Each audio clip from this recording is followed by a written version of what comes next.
सिद्धाडं नमो आयर्याडं नमो उवच्छायाडं नमो लोय सव्यसाहूडं मङ्गलं भगवान् वीरो मङ्गलं गौतमो गणी मङ्गलं कुन्दकुन्दात्यो जैनधर्मोऽस्तु मङ्गलम् सर्वमङ्गल्यमाङ्गल्यं सर्वकल्याणकारकं प्रदानां सर्वधर्माणां जैनं जयतु शासनं जैनं जयतु शासनं जैनं जयतु शासनं मोक्षमार्गस्य नेतारं भेत्तारं कर्मभूभृतां ज्ञातारं विश्वतत्त्वानां वन्दे तद्गुणलब्धये वन्दे तद्गुणलब्धये वन्दे तद्गुणलब्धये सर्वव्याप्यैकचित्रूप स्वरूपाय परात्मने स्वोपलब्धिप्रसिद्धाय ज्ञानानन्दात्मने नमः। एष सुरासुरमणुसिन्धुवन्दितं धोदघायिकं मलं पडमामि वर्तमानं तित्थं धम्मस्य कतारं शेषे पुण्यतीर्थयरे ससव्यसिद्धे विशुद्धसद्भावे समणीर्णानदंसन् चरित तव वीर्यायारे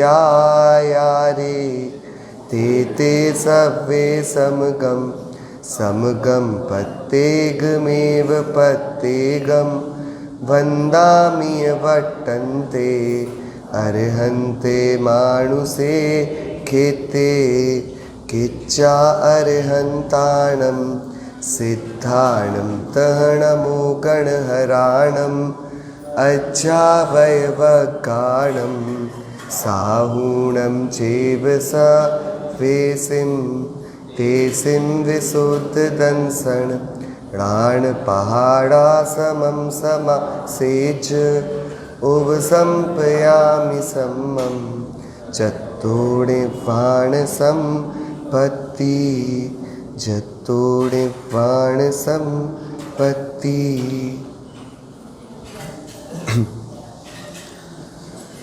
श्रीमद् भगवत कुंकुंदाचार्य देव प्रेणी यह प्रवचन सार नाम का ग्रंथ हम सभी के समक्ष विराजमान है और अभी बहुत सुंदर ग्रंथाधिराज श्री समय सार गाथा 13 और उसके पश्चात आया कलश, उस पर पूज्य गुरुदेव श्री कांजी स्वामी द्वारा बहुत सुंदर आत्मा नयों से विकल्प से पकड़ने नहीं अनालिंगित है। कैसा है? अनालिंगित, जिसको विकल्प भी आलिंगित नहीं कर पाए। कौन से? द्रव्यार्थिक नहीं के, पर्यायार्थिक नहीं के। पर्यायार्थिक नहीं के तो नहीं, द्रव्यार्थिक नहीं के विकल्प भी आत्मा को आलिंगन नहीं कर पाते, उसको समझ पकड़ नहीं पाते, उसको अनुभूति में लाने में वो नए कुछ नहीं करता।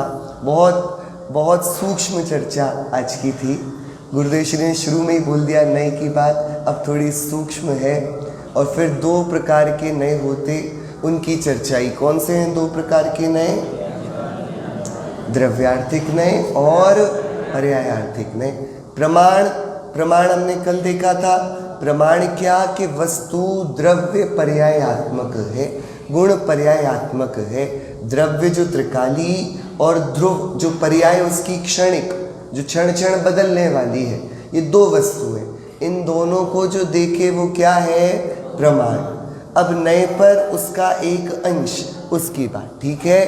तो द्रव्य के 2 अंश थे, एक द्रव्य और एक पर्याय।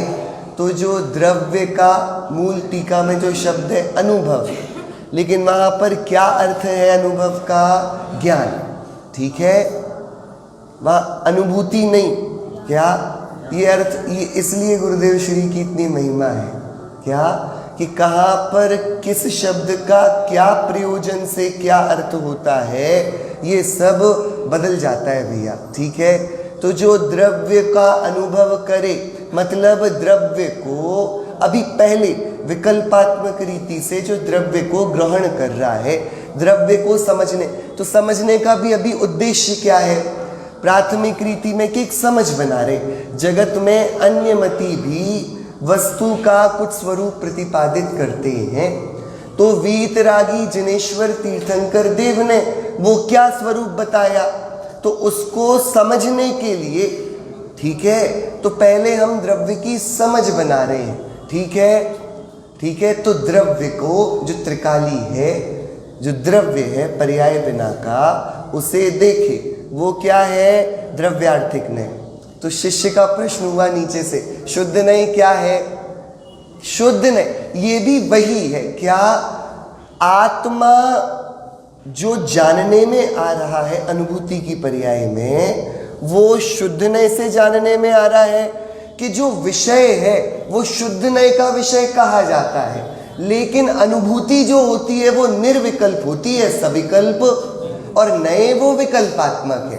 तो ये आत्मा इसको आलिंगित करते नहीं। ठीक है, तो एक द्रव्य जो कूटस्थ त्रिकाली वस्तु हो, उसको ज्ञान कराने वाला विकल्प में उसको क्या बोलते हैं? द्रव्यार्थिक नय। क्या बोलते हैं उसे? और जो उसी की जो पर्याय है, क्षणवर्ती, क्रमवर्ती, एक समय की, उसका अनुभव, उसका ज्ञान कराए, वो क्या है? पर्यायार्थिक नय। तो द्रव्य के दो भाग, इन दोनों को जाना जा पाएगा, जिससे त्रिकाली को जाना जा रहा है विकल्प वाला, हाँ, वो द्रव्यार्थिक, और जिससे जो पर्याय है, वर्तमान की हालत, वर्तमान की दशा, इसका जो परिचय करा रहा है, वो कौन सा है? पर्यायार्थिक नय। कि ये दोनों हालतें हैं, द्रव्य त्रिकाली भी है और उसका वर्तमान का भी व्यापार चल रहा है, वर्तमान की भी उसकी हालत है ना, है, ये दोनों हैं। इन दोनों को इन दो नयों से, द्रव्यार्थिक और पर्यायार्थिक नय से जाना जाता है। लेकिन जब शुद्धात्मा को ग्रहण करना हो, उसकी अनुभूति करनी हो, तब इन दोनों में से क्या काम आएगा? कि ये दोनों ही, आखिरी में गुरुदेव श्री बोले क्या कि कुंद आचार्य देव ने तो नव तत्वों से पृथक, नव तत्वों में जो आया नहीं ऐसा आत्मा बताया। फिर अमृत चंद्राचार्य देव उसके ऊपर, उसी पर और विशेष खुलासा करके कहते हैं कि नौ तत्व में भी नहीं, और ये अधिगम के जो उपाय आगम में बताए, प्रमाण, नए, निक्षेप, इनसे भी आत्मा, इन भाई इनसे आएगा तो विकल्प, और विकल्प में राग, और राग ही आत्मा से विरोधी जाति का, क्या उससे उसकी पहचान, उसका परिचय नहीं होगा। ठीक है, फिर गुरुदेव श्री ने वेदांत आखिरी में उसकी भी चर्चा करी, बता रहे थे क्या एक प्रवचन में सब आ गया। क्या अपन ने क्या सोचा था 10 दिन में अपन नए पढ़ेंगे, प्रमाण पढ़ेंगे, ये सब हमने सोचा था क्या, लेकिन क्या फिर अब तो आज गुरुदेव श्री ने वेदांत भी पढ़ाया। क्या बोले वो कि क्या द्रव्य और पर्याय है ना, ये नहीं है, ये या माया ऐसा नहीं, ये जो विकल्प में द्रव्य का निर्णय हो रहा है, पर्याय का निर्णय हो रहा है, सो ये भूतार्थ हैं उस समय जब विकल्प उनको दिखता है। लेकिन जब एक निर्विकल्प दृष्टि से आत्मा की समीपता करी, तब ये बचे ही नहीं ना। जब बचे नहीं तो ये हैं कैसे कह दें? क्या सिद्ध भगवान के नए हैं कि नहीं? अरे सिद्ध भगवान जो केवल ज्ञान में जानते हैं तो नए हैं कि नहीं? है ही नहीं। तो जो चले गए हैं वो भूतार्थ थे कहाँ? जब हमारा काम सधेगा उसके बाद इनकी कुछ काम तो है नहीं, लेकिन जब काम साधना है तब भी ये कार्यकारी नहीं है। तब क्या बाद में चले जाएंगे, लेकिन पहले तो इनसे ही अनुभूति होगी ना, कि अनुभूति के कार्य में ये कार्यकारी नहीं है। तो जगत तो क्या मानता है कि एक अद्वैत कोई एक सत्ता है और बाकी बाहर जो कुछ है ये एक है और बाकी कुछ नहीं। लेकिन भैया ये जो एक का अनुभव है ये सुखी होने के लिए है। हाँ, तो दुखी हो तो सुखी होना है कि सुखी हो इसलिए सुखी होना है, कि दुखी है तब सुखी। तो ये सुख के साथ दुख खड़ा हुआ ना, तो ये द्वैत हो गया ना, कि ऐसी बातें नहीं। उसके लिए उसे समझने द्रव्यार्थिक पर्यायार्थिक ने ये वस्तु को पूरा बताएगा। ठीक है, बात समझ में आई। अपन को पहले वस्तु का निर्णय किया, अब यहाँ वस्तु की प्रतीति की बात। तो शिष्य ने नीचे से पूछा, ठीक है, द्रव्यार्थिक नय से आत्मा को जाना त्रिकाली, तो ये सम्यक दर्शन हुआ ना, व्यवहार सम्यक दर्शन। अच्छा, तो सम्यक ज्ञान तो हुआ कि उसकी अभी बात नहीं, तो क्या ये मिथ्या दृष्टि को भी होता है क्या, कि अरे वो ये विचार करेगा तब तो सम्यक्त्व करेगा ना, कि सपने में ही हो जाएगा सम्यक दर्शन। द्रव्य गुण पर्याय का विचार ये मिथ्यात्व की अवस्था में है कि सम्यक्त्व की अवस्था में है।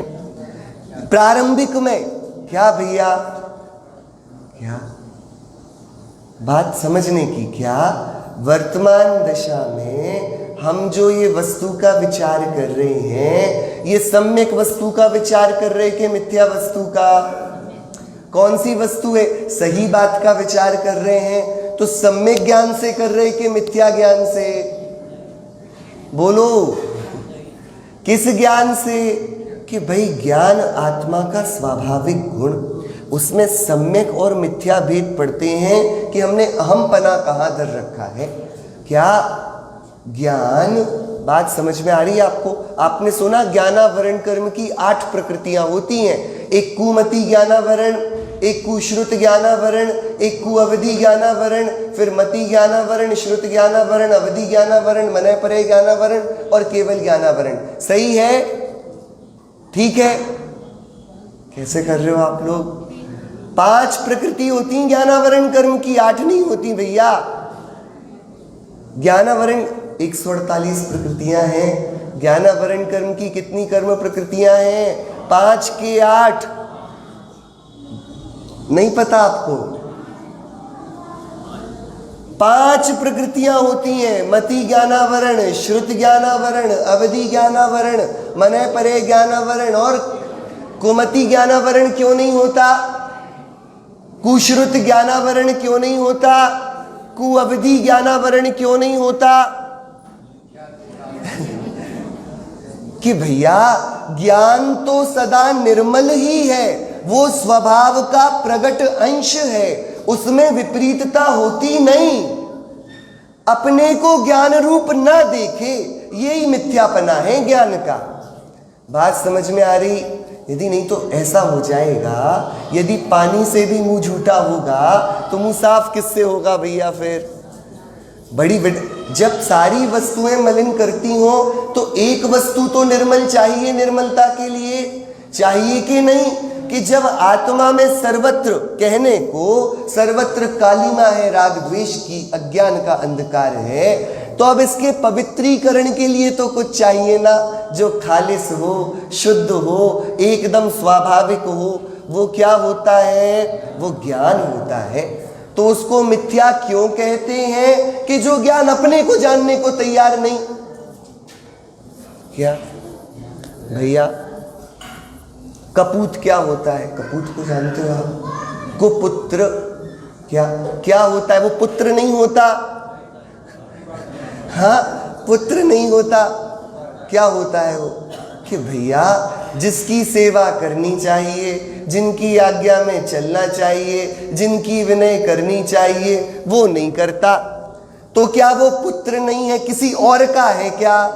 सुपुत्र हुआ अपना, कुपुत्र हुआ दूसरे का, पड़ोसी का, किसका? कि अरे वो है पुत्र, लेकिन करने योग्य नहीं करता। बात समझ में आई? ज्ञान।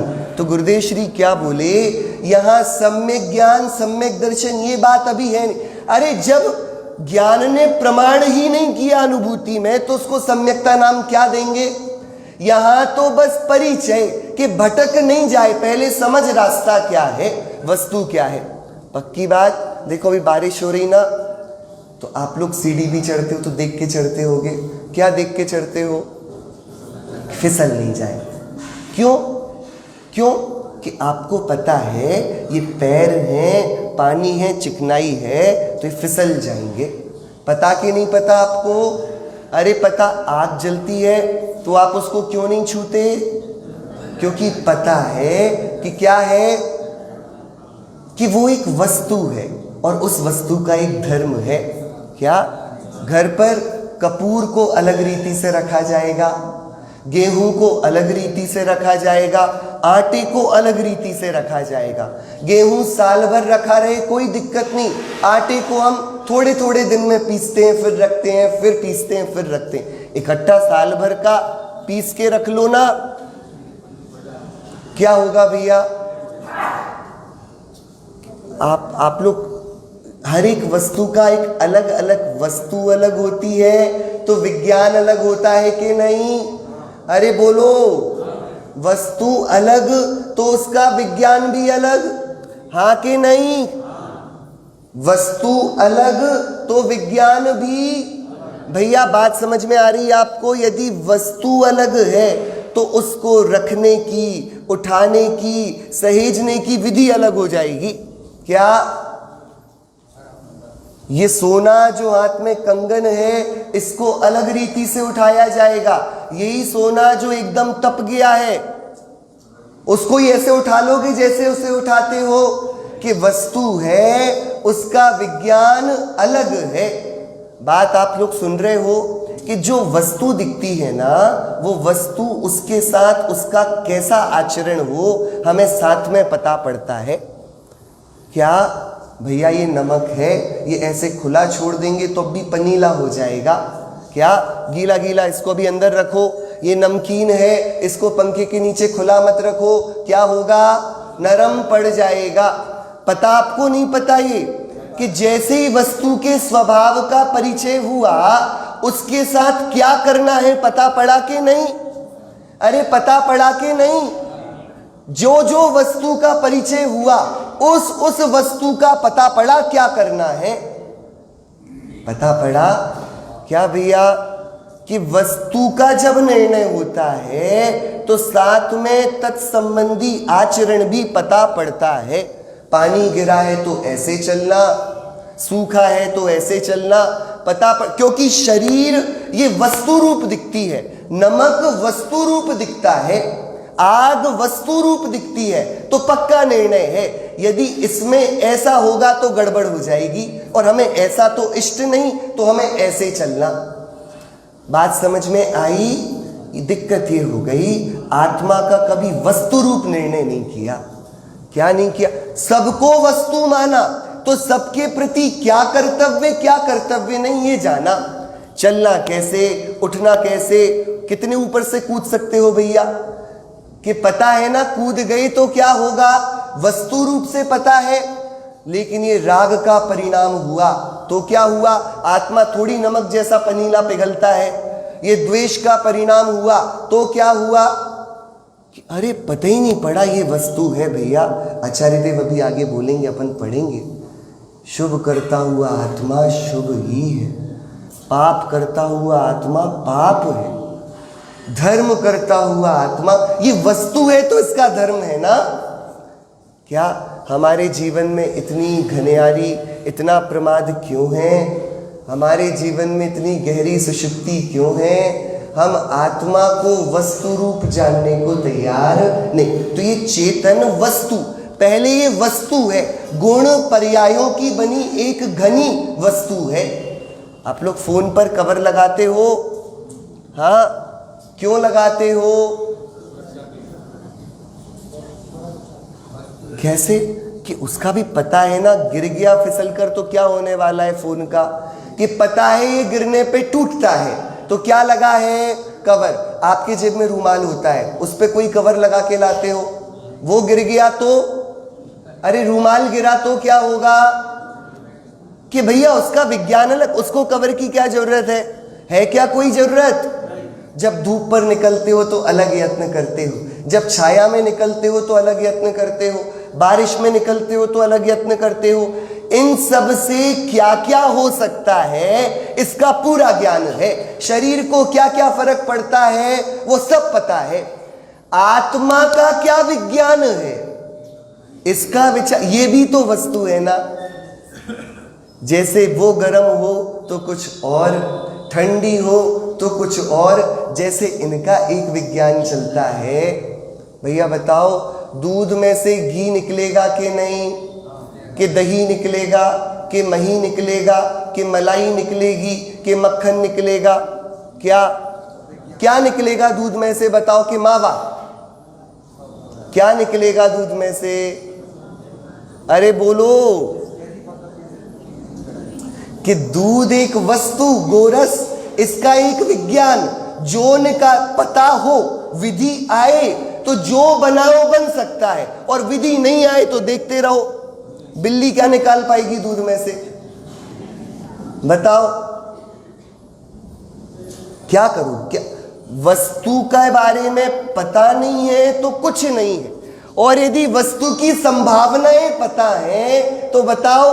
अब इसी आत्मा से जिससे अभी तक नरक निकला, निगोद निकला, त्रियंच निकला, मनुष्य निकला, देव निकला, इसी से साधु, उपाध्याय, आचार्य, अरिहंत, सिद्ध, ये सारी हालतें निकलती हैं।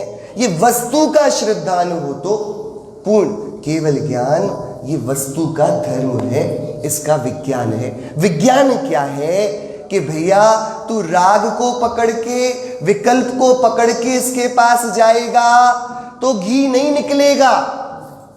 क्या फ्रिज में रख दोगे तो घी निकलेगा ना? दूध में से निकलेगा कि नहीं? कि उसकी एक नियत विधि है ना, उसी विधि से निकलेगा, दूसरी विधि से विज्ञान नियत है ना। ऐसे ही आत्मा निर्विकल्प अनुभूति से ही जाना जाता है। वो वीतराग धर्म रूप तभी परिणत होता है जब राग विकल्प ना रहे। बात आई समझ में? उससे चारित्र शुरू होता है, उससे निर्जरा होती है, उससे ही मोक्ष प्रकट होता है। ठीक है, अपने को वस्तु रूप देखना भैया। क्या अपन वस्तु में, चेतन वस्तु, ये शरीर जैसा पूरा दिखता है ना, ऐसे आत्मा का भी असंख्य प्रदेशों का घन है, पूरी एक वस्तु रूप है आत्मा। ये अपने परिणाम स्वतंत्र करती है, इसका विज्ञान निश्चित है। ये कैसा परिणाम, किस संयोग में, किस स्थिति में, कैसे पुरुषार्थ में क्या क्या कर सकता है, इस आत्मा का विज्ञान निहित है। तो इसका विज्ञान जो सर्वोत्कृष्ट है वो क्या है, वो आचार्य देव ने यहाँ बताया। आत्मा निर्विकल्प होने का, शुद्ध ने जिस त्रिकाली पर्याय के बिना के द्रव्य का परिचय दिया, उस द्रव्य को वैसा वैसा मानकर अपने को एक रूप ध्याता ध्येय का विकल्प हटाकर अपने को उस रूप तन्मय कर ले, ये धर्म है, ये चारित्र है, यही मुक्ति का मार्ग है। सो यहाँ पर जो बात चल रही है, पहले नए और निक्षेप और प्रमाण, द्रव्यार्थिक और पर्यायार्थिक नए, ये वस्तु का परिचय कराएंगे। लेकिन वस्तु की अनुभूति, उसका विज्ञान राग के रास्ते जाता नहीं, उसकी तो निर्विकल्प अभेद अखंड अनुभूति चाहिए। ठीक है, बात समझ में आई? देखिए आगे और क्या बोले गुरुदेव श्री। उन्होंने बहुत गंभीर बात बोली। सब शास्त्रन के नए जान लिए, मत मंडन खंडन भेद लिए, वह साधन बार अनंत कियो, तदपि कछु हाथ हजू न पड़ियो। क्या कि अकेली द्रव्यार्थिक और पर्यायार्थिक नए से वस्तु को समझ लेने में बात बन जाती, तो ऐसा श्रुत ज्ञान हमने कई बार प्राप्त किया। इसके लिए श्रुत ज्ञान के ये जो द्रव्यार्थिक नए और पर्यायार्थिक नए दो अंश कहे, ये अभूतार्थ हैं। क्यों है अभूतार्थ? क्यों है कि ये तो कई बार हुए, अपना काम नहीं हुआ। क्या ये द्रव्यार्थिक नहीं और पर्यायार्थिक नहीं, इनमें पूरा श्रुत निबद्ध है पूरा। क्या जिनवाणी की जो प्ररूपणा है कथन करने की वो कैसी है?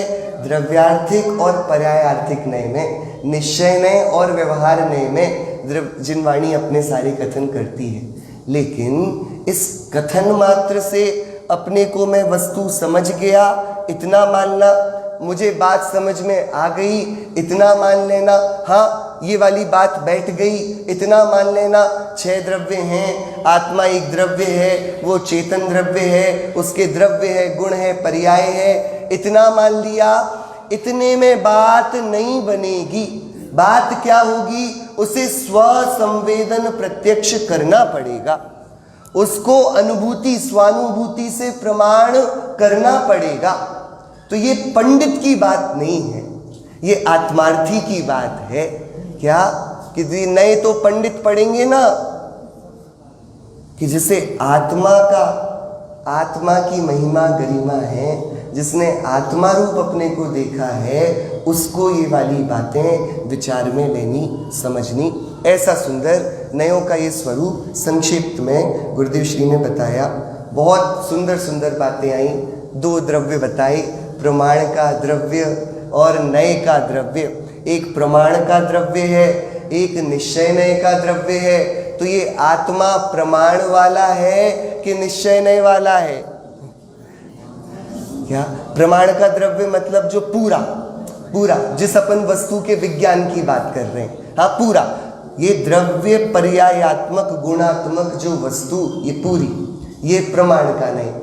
इस रूप से वस्तु को देखेंगे तो काम बनेगा क्या कि इससे भी प्रयोजन नहीं। वस्तु का ज्ञान आवश्यक है ये, लेकिन आवश्यक होने पर भी प्रयोजन को नहीं साधता, ठीक है। और दूसरा जो निश्चय ने से एक वस्तु को प्रमुख किया, तो जब तक कुछ प्रमुख और कुछ गौण ऐसा विकल्प भी खड़ा है तब तक भी बात नहीं बनेगी, तब तक भी बात नहीं बनेगी। तो इन दोनों से रहित जो निर्विकल्प एक मैं जो अनुभूति है एक सामान्य की, उसे चैतन्य आत्मा की अनुभूति, वह सम्यक दर्शन, वह मोक्ष मार्ग, वह वीतराग चारित्र, वह धर्म है। ये चर्चा बहुत सुंदर हम सभी ने करी। हम लोग गाथा नंबर 7 पढ़ रहे हैं। गाथा नंबर 7 का एक बार पाठ करते हैं। चारेतम खलु धम्मो जो सो समोतिणे तेठो मोहखोह विहीनो परिणामो अपनो हुसमो चारित्र जे धर्म छे ते साम्य छे ने साम्य मोह क्षोभ विहीन निज परिणाम छे। टीका है इसकी। स्वरूप में चरण करना रमना सो चारित्र है। आज उत्तम तप का दिन है। आचार्यों ने चारित्र की और तप की एक ही परिभाषा दी है। स्वरूप में प्रतपन करना सो तप, स्वरूप में विरम रमण करना वह चारित्र। इसलिए तप को चारित्र भी कहते हैं। और इसलिए कहते हैं जा बिना नहीं जिन राज सीझे तूर ल्यो जग कीच में। अरे जिसके बिना जिन राज को भी मुक्ति नहीं मिली ना, तो कौन सा तप था वो कि वो ऊपर गिरी पहाड़ पर धूप में आत्मा शरीर को सेंकते थे, ये तप था ना।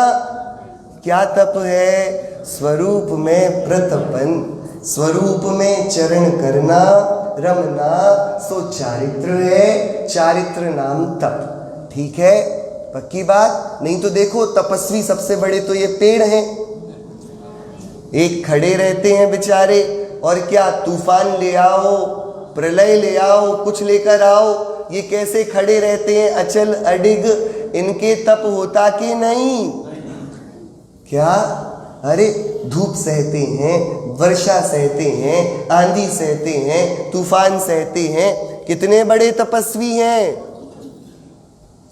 मिथ्यात्व के फल में अपनी ज्ञान लक्ष्मी को खो बैठे हैं, विराधक हैं, अपना अतीत हैं और ये नहीं समझे तो भविष्य भी।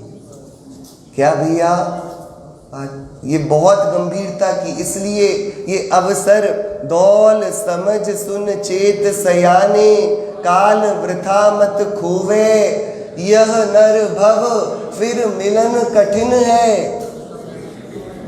उत्तर उत्तर कठिन है, बहुत सरल है पेड़ बन जाना, पानी बन जाना, आग बन जाना, पत्थर बन जाना, हवा बन जाना, पत्ती बन जाना, फूल बन जाना, निगोद बन जाना, बड़ा सरल है भैया। गूंच बन जाना, इल्ली बन जाना, चींटी बन जाना। देखो ना आपके घर में कितने लोग रहते हैं, 4, 5, 10, कितने मच्छर रहते हैं? मच्छर नहीं तो मकड़ी गिन लो, कुछ तो चींटियां होती होंगी, कुछ तो होता होगा। कि बताओ, यदि जनसंख्या के बल पर अधिग्रहण होने लगे तो घर आपका ठहरेगा कि उनका? मेजॉरिटी चलने लगे घर में भी जीवों की तो घर के स्वामी कौन ठहरेंगे? माइनॉरिटी में चला रहे हो आप घर। आपके घर में सबसे कम मनुष्य हैं, गिन के देखना। क्या? फिर उससे थोड़े ज्यादा होंगे 4 इंद्रिय, उससे ज्यादा होंगे 3 इंद्रिय, उससे ज्यादा होंगे 2 इंद्रिय और 1 इंद्रिय तो पूरा वेस्टित है, भर के रखा है। तो क्या सबसे कठिन है घर में होना? घर में क्या बन के जन्मना सबसे कठिन है भैया? क्या? ये तो एकदम प्रोबेबिलिटी का गणित है, ये तो मैथमेटिक्स है, साइंस है। बताओ किसकी प्रोबेबिलिटी ज्यादा है? घर में पैदा होना हो तो क्या बन के पैदा होने की ज्यादा प्रोबेबिलिटी है, संभावना है? इसमें क्या मनुष्य होने की प्रोबेबिलिटी 4/अनंत। क्या मच्छर कितने इंद्रिय जीव है? 4 इंद्रिय, उसकी प्रोबेबिलिटी लगा लो 10,000/अनंत, इतनी तो होगी। चींटी बनने की लाख हो जाएगी। सिंपल गणित है भैया, आप लोग पढ़ते हो मैथ्स में ये। हाँ, ये तो यह नर भव फिर मिलन कठिन है, सीधा तो हो गया। इसमें क्या और ज्यादा दिमाग लगाना? ये अत्यंत दुर्लभ है। स्वामी कार्तिकेय ने बोला, जो इस अमूल्य नरभव को पाकर विषय कषाय में इसको भ्रष्ट करते हैं, जलाते हैं, वे मानो क्या? वे भस्म राख के लिए चिंतामणि रत्न को जलाते हैं। राख चाहिए वो भैया, क्या? बर्तन साफ करने, उसकी राख। तो क्या करें, हमारी तिजोरी में एक रत्न रखा है, हम उसको लाएं और पीस के जला दें, राख बन जाएगी। किया जाए ऐसा कि भाई विषय भोग के लिए तो बाकी गतियां थी ना। ये तो संयम का, तप का, आत्माराधना का अवसर है। यह नर भव फिर मिलन कठिन है। बहुत क्या आत्मा को जानने की ऋतु है ये? क्या ये तो मंगल अवसर है। चैतन्य ही दिखे और कुछ ना दिखे, ऐसा इस भव में कुछ अजूबा होना चाहिए, ऐसा अपूर्व कार्य होना चाहिए। क्या? स्वरूप में चरण करना, ये चारित्र। अपन आत्मा बने रहें, अपन शरीर तक तो ना जाएं, ये विकल्प तक भी ना जाएं। अपन अपने में, हम बैठे अपनी मौन सो, हम बस बैठ गए भैया, हम तो आत्मा हैं। और क्या करोगे भैया? थोड़ा भगवान की पूजन भजन करोगे भैया, हम आत्मा हैं। क्या भाई, खाना पीने की तो बात ही मत करना। क्या ये एक बार आत्मा की हयाती सत्ता ये एकदम बैठ जाए, एकदम जिद हो जाए कि आत्मा है हम और कुछ नहीं। क्या? स्वसमय में प्रवृत्ति करना, ऐसा इसका अर्थ है। यही वस्तु का स्वभाव होने से धर्म है।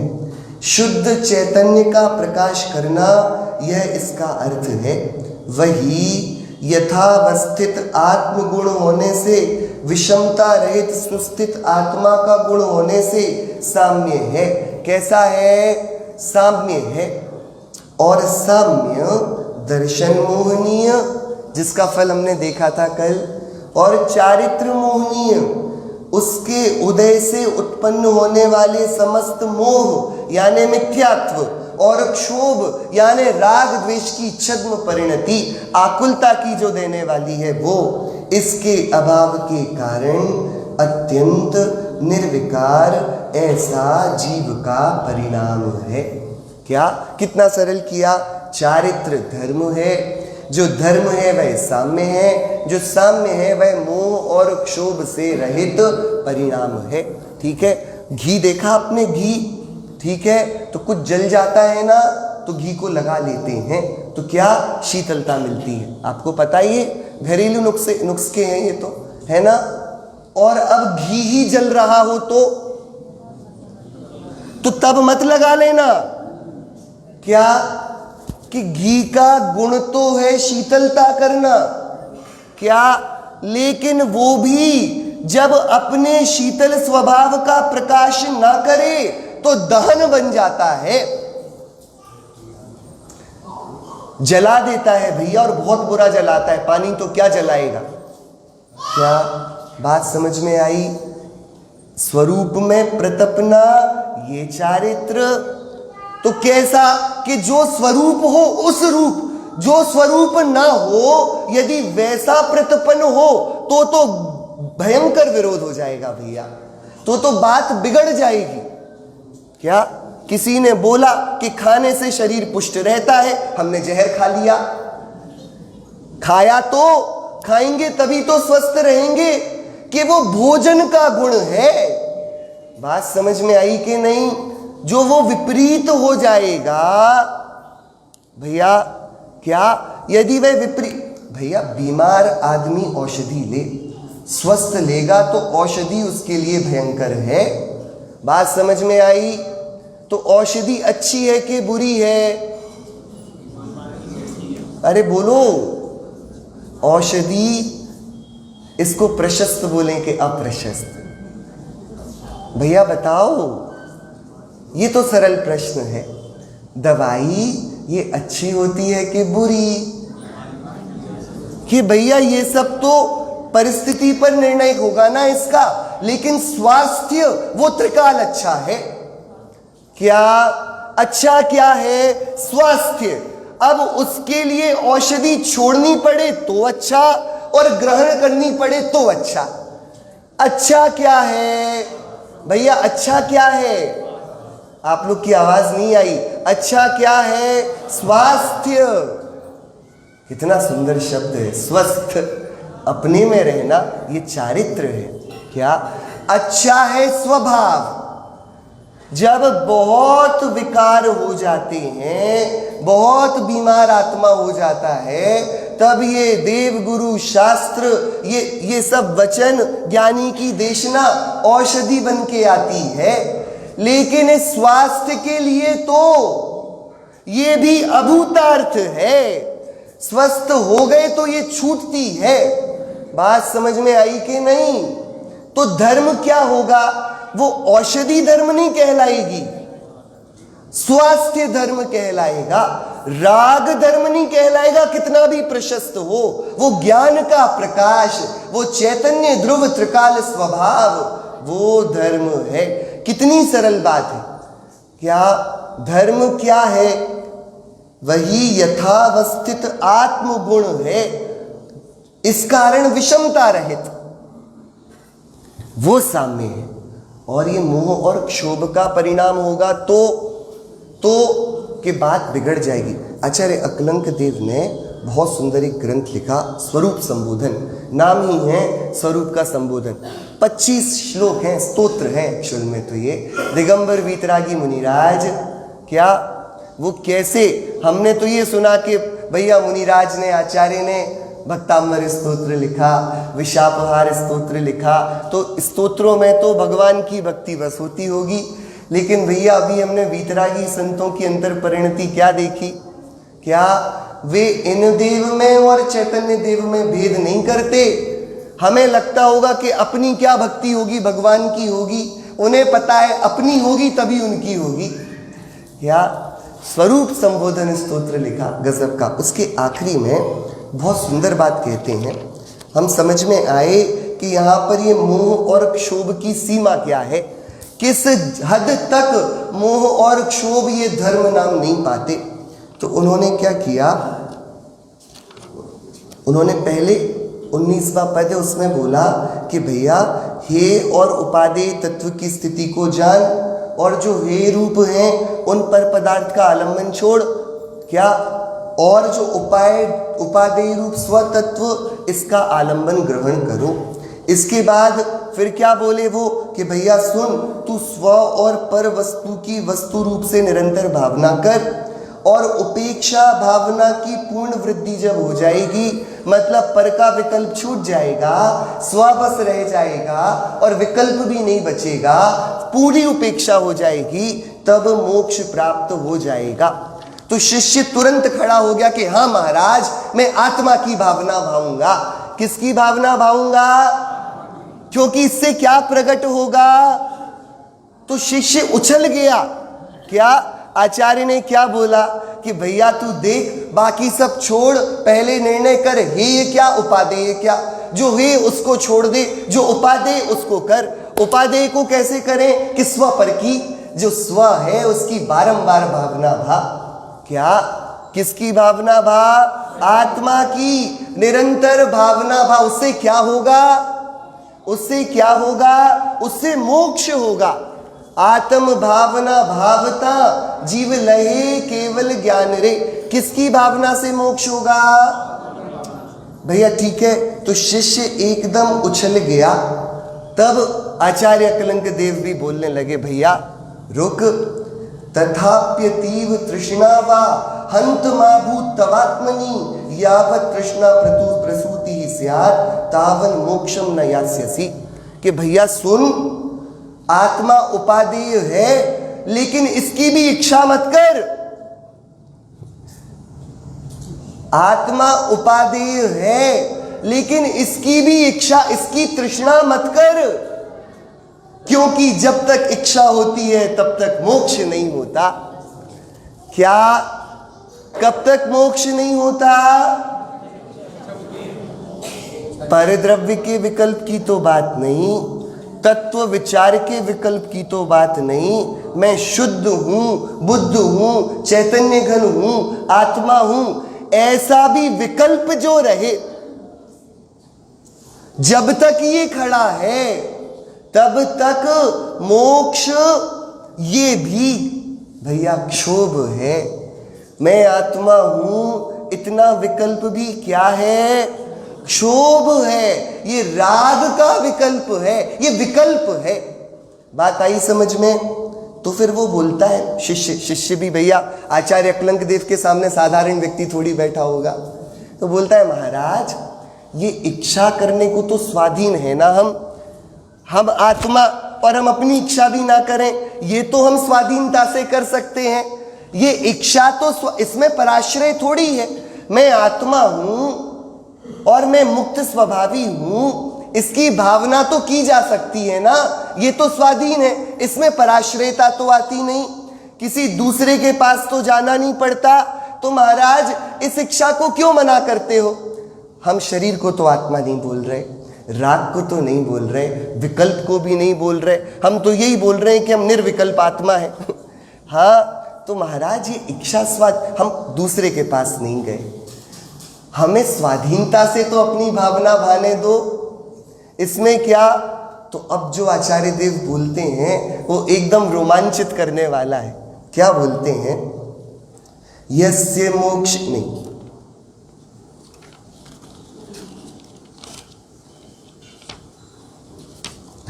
सापि च स्वात्मनिष्ठत्वात् सुलभा यदि चिन्त्यते आत्माधीने सुखे तात यत्नम किम न करिष्यसि। क्या आचार्य देव बोलते हैं कि तुम ये बोलते हो कि इस आत्मा की इच्छा, हम आत्मा और हम इस आत्मा की, इस मोक्ष की, इस स्वरूप की पूर्णता की इच्छा तो करें क्योंकि इसमें हम स्वाधीन हैं। तो आचार्य देव बोलते हैं कि भैया सुन, सामने रसगुल्ला रखा हो तो क्या योग्य है कि मैं रसगुल्ला खाऊं, मैं रसगुल्ला खाऊं, ऐसी इच्छा कि उस रसगुल्ले को खा लेना, ये कार्य आप लोग क्या करते हो? सामने गुलाब जामुन रखा हो तो क्या करते हो कि वो बोलते हैं तुझे इच्छा स्वाधीन दिखती है और ये स्वरूप जो सामने ही बैठा है इसमें क्या पराधीनता है? कितने प्रेम से आत्माधीने सुखे तात। तात क्या संस्कृत में प्रेम से, वैसे तो पिता को भी तात कहते हैं, भाई को भी तात कहते हैं। अकलंग देवाचार्य हमसे क्या बोलते हैं, अरे तुझे आत्मा की इच्छा करने में स्वाधीनता दिख रही है तो तेरी बात ठीक मान ली, लेकिन भैया जब वस्तु सामने पड़ी है तो इच्छा क्यों करता है?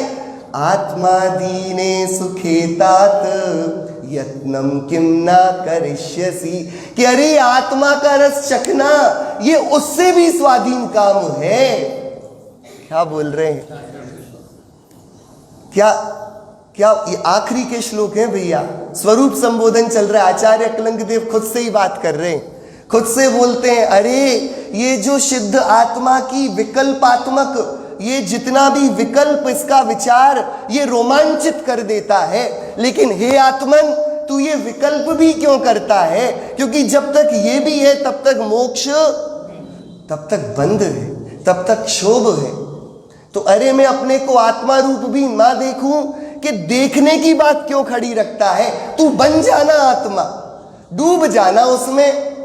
आत्माधीने सुखे तात, अरे आत्माधीन सुख को हे भाई, हे तात यत्नम किम ना करिष्यसि, क्या वह कांक्षा स्वात्माधीन होने से सुलभ है?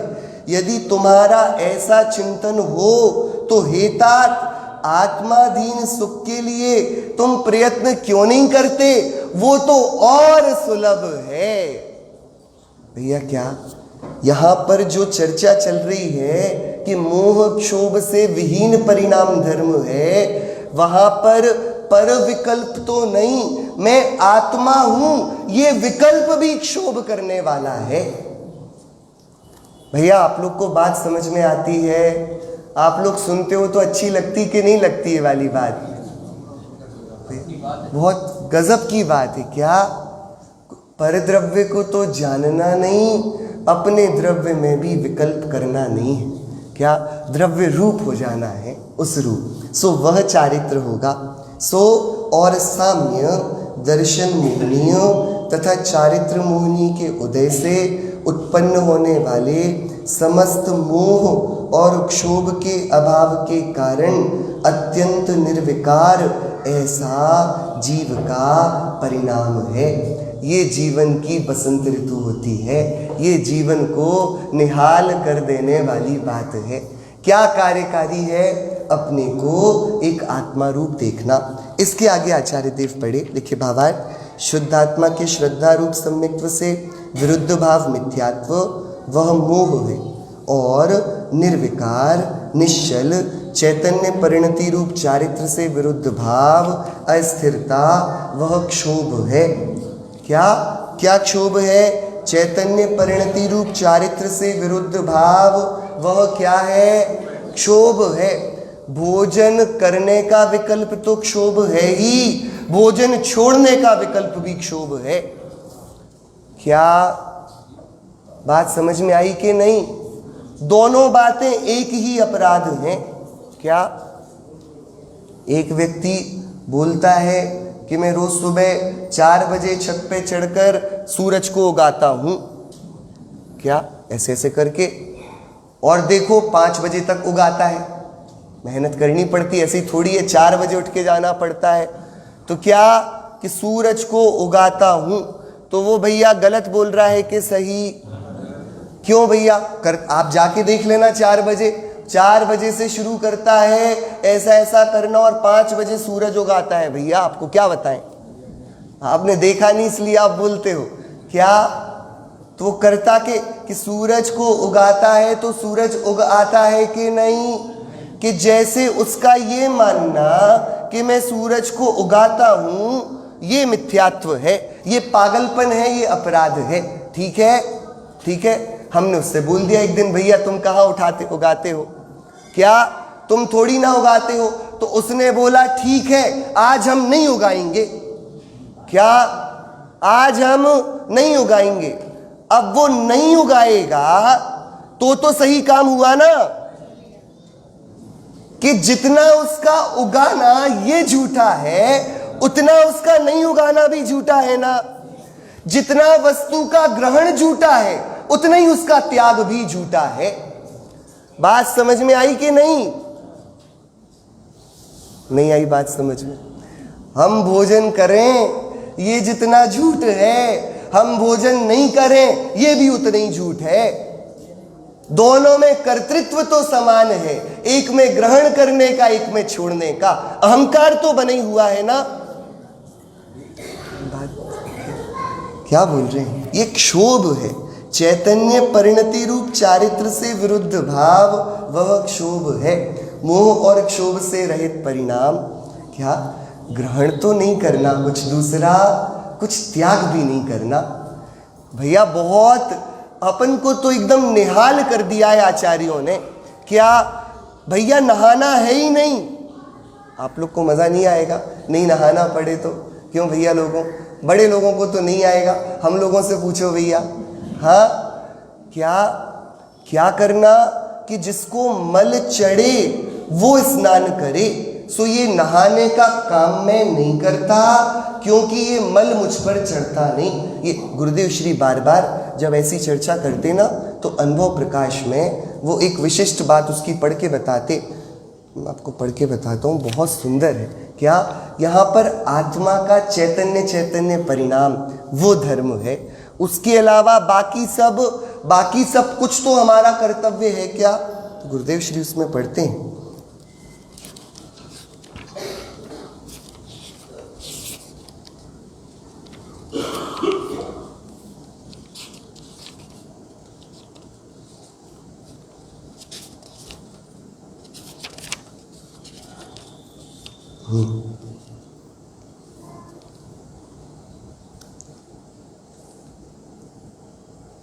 जिस प्रकार रत्न के ऊपर मिट्टी खूब लपेटी तथापि रत्न का प्रकाश मिट्टी लपेटने पर भी नहीं गया, अंतर शक्ति ज्यों की त्यों है, उसी प्रकार आत्मा के अशुद्ध भाव होने पर भी आत्मा की दर्शन ज्ञान शक्ति अभ्यंतर में ज्यों की त्यों है। अब यहाँ से शुरू होगा। पर पुद्गल का नाटक खूब बना है, उसे पुद्गल का खेल जान, तू उसे अपने आत्मा का खेल मत जान। सो कहते हैं 10 प्रकार का परिग्रह, क्षेत्र, बाग, नगर, कूप, वापी, तालाब, नदी आदि सब पुद्गल।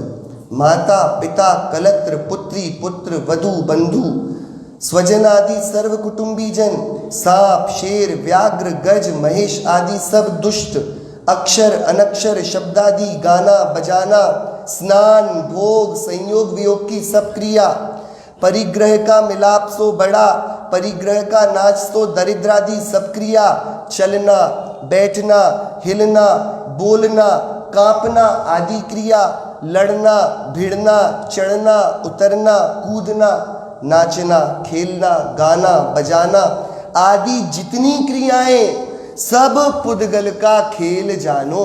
किसकी हैं ये क्रियाएं? किसकी क्रियाएं हैं? भैया मेरी आवाज तो ठीक नहीं आती, आप लोग तो अच्छे से बोल सकते हो, आप लोग का थोड़ी ना गला लगा है, बोल सकते हो क्या कि अरे ये पुद्गल का खेल है? कोई नहीं बोल सकता यहाँ पर चैतन्य वस्तु का ये धर्म। हम चलते नहीं, उठते नहीं, बैठते नहीं, बोलते नहीं, ये सब किसका खेल है? पुद्गल का। नर, नारक, त्रियंच, देव, उनका पूरा वैभव, भोगकरण, विषय रूप इंद्रियों की क्रिया आदि सर्व पुद्गल का नाटक है। किसका नाटक है? ये भी कान में सुनाई देता है। ये किसका नाटक है?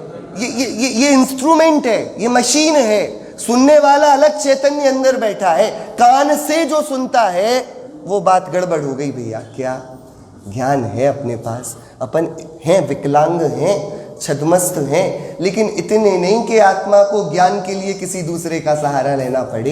इतनी भी गई बीती हालत नहीं अपनी।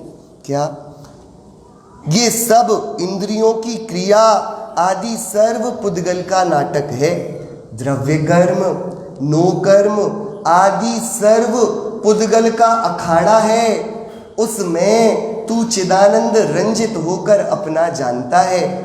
दर्शन ज्ञान चारित्र आदि अपने अनंत गुणों के अखाड़े में परिणति पात्र नाचते हैं, स्वरूप रस उपजाते हैं। जितने गुण हैं उतनों का वेदन करते हैं, द्रव्य का वेदन करते हैं। सर्वभाव स्वरूप सत्ता मृदंग है, प्रमेय ताल है इत्यादि ये सब अपना अखाड़ा है। अपना जो गुण वैभव और उसका व्यापार ये अपना अखाड़ा है। इस प्रकार अपने निज अखाड़े में रंजित ना होकर पर के अखाड़े में तूने ममत्व किया, जिसके फल में जन्मादि दुख फल तूने स्वयं प्राप्त किए। क्या भैया आप अपने घर में अपनी वस्तु उठाते हो तो कोई पुलिस पे कंप्लेंट तो नहीं करता, और दूसरे के घर में उठाने लगो तो चोरी हो जाएगी, अपराध हो जाएगा। अपनी क्रिया को अपना करे, स्वतंत्र जो उसकी चैतन्य प्रकाश की क्रिया उसे करे तो कोई अपराध नहीं। पर की क्रिया करने गया, तत्काल कर्म बंद हुआ, तत्काल परिभ्रमण का टिकट खरीद लिया गया तत्काल, तो तूने उसके फल में जन्मादि दुख फल स्वयं प्राप्त किए।